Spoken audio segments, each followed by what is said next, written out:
Quaid Azam, Part 410, and I'm reading a top secret note by Field Marshal Sir C. Ochenilek, in which he has talked about the inclusion of Pakistan in British Commonwealth, and he has provided some of the top secrets here. And now I read the point 2C. 2C. The control of Ceylon for use as port of call and a naval and air base. Should India be unfriendly or liable to be influenced by a power such as Russia, China, or Japan, hostile to the British Commonwealth or strategic position in the Indian Ocean, would become untenable and our communication with New Zealand and Australia become most insecure. Number 3A. Hindustan outside the British Commonwealth might very well be tempted in order to give effect on inevitable urge to conquer and absorb Pakistan and thus restore the unity of India. To throw her in lot with Russia, Russia with her taste for power, politics, gangsters method, would be likely to take full advantage of any such tendency on the part of Hindustan. A Russian influenced Hindustan might well constitute such a menace to the security of British Commonwealth as to cause its early dissolution. Influence of a British controlled Pakistan on Hindustan. Number 4. In theory, it might appear that Pakistan under British influence could act as a check to the hostile potentialities of an independent Hindustan, even if Pakistan comprised northeast as well as northwest India, a proposition which seems extremely unlikely to materialize owing to the great difficulties inherent in it.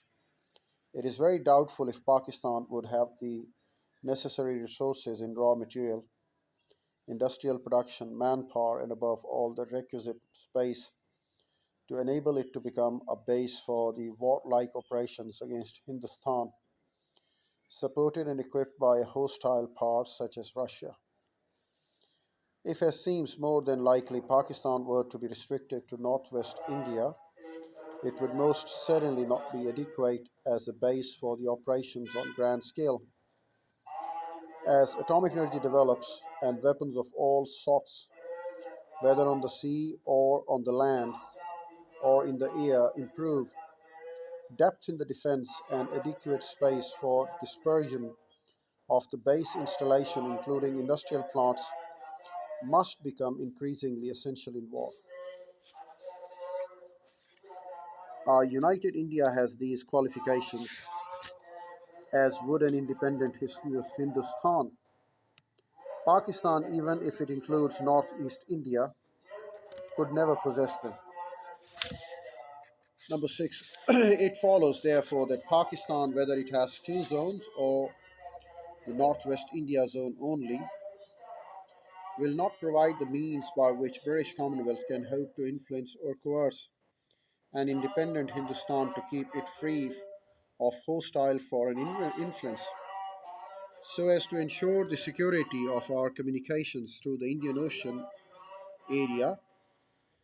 If we cannot secure these vital communications, it would seem that the breakup of British Commonwealth is likely to follow before very long. The problems of the defense of Pakistan. 7A. Apart from the question of safeguarding our communications in Indian Ocean area, must be considered the probable reaction of an independent Hindustan to a Pakistan under British influence and included in the British Commonwealth. B. The separation of Hindustan from Pakistan instead of eliminating the fundamental enmity of Hindu for Muslim is likely to inflame it. Any attempt to establish a Pakistan zone in northeast India, which, if it is so to be effective at all, must include Calcutta, and a very large Hindu population is certain to be strenuously resisted by the Hindus.